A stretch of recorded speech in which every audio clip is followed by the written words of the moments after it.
So today I just wanted to offer a couple of tips on saxophone reeds. Hopefully you can see this reed in the video there.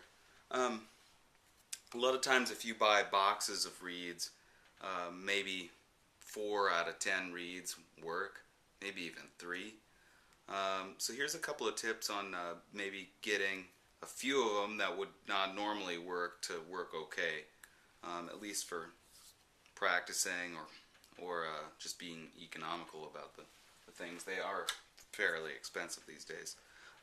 So if you just look at this reed, it's got 2 sides to it. It's got this flat side. And a lot of times what you're looking for is a seal between that reed and the mouthpiece.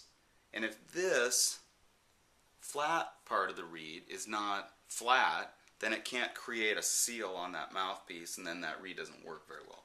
So what you can do is you can just take this flat part and put it on a table with just a white piece of paper and rub that reed on the piece of paper like that, and it will hopefully just take off the tiniest amount of material. You could even use some super light grit sandpaper. Just take off just a teeny bit of that, and hopefully that will create a seal between this and the mouthpiece a little bit better. Also, you can just, even if you want, if the reed is too hard, take a little bit of sandpaper or even just regular white paper and just kind of lightly brush the top of it. Anyway, so that's one idea. And then the next idea, always lick that reed so you can get a good seal between the reed and the mouthpiece. It should be able to just stay there. So we'll put this ligature on. Oops. So here's the next idea that I have for you in creating a good seal between the reed and the mouthpiece. And you can put your reed on there. You should be able to see just a teeny bit of black of the mouthpiece above the reed. Hopefully you can see that on the screen there. And then you want to put this mouthpiece kind of right in the palm of your hand and see if you can make sure that it's, no air is getting out. And then you're just going to suck all the air out of that mouthpiece, and this thing the reed should go down like that and have this little sound that goes sss, and then it should go pop. Let's see if I can do it.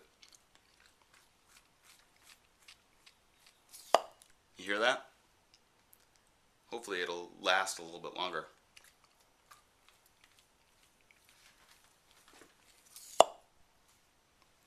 Yeah, well, you can kind of hear it.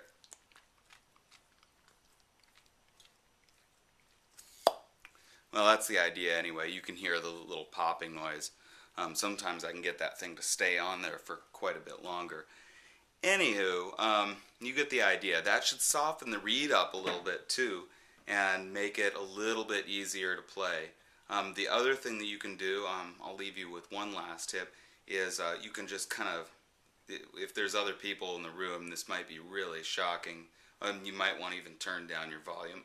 I'll put it in my hand for now, but just like really blow a lot of air through that thing and see if you can get that reed to vibrate and loosen up the fibers in the reed.